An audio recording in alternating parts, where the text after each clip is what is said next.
নমস্কার।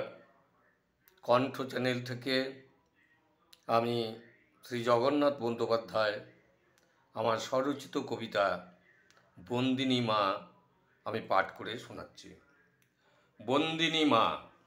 বন্দিনী মা দাঁড়িয়ে আছে মাথা করে নিচু, দৈত্যরূপী আসছে যে ঝড় কেড়ে নেবে সব কিছু। বড় অট্টালিকার ফাঁকে রৌদ্র একটুখানি, কংক্রিটেরই ফাঁকে শিকড় খাবার খুঁজে আনি।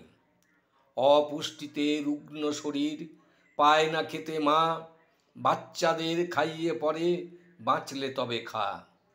কেউ ছিঁড়ে ফুল ফল, কেউ ছিঁড়ে পাতা, ভয়ে ভীত হয়ে থাকে নেই পরিত্রাতা। যাদের দেখার কথা ছিল তারাই তো দেখে না, বাড়ির ক্ষতি হবে বলে মাঝে মাঝে দেয় হানা। মা শিশু অপুষ্ট থাকলে দেশে পুষ্টিকে যোগাবে, রুগ্ন শরীরে করবে কি কাজ, রোগের প্রকোপ বাড়বে।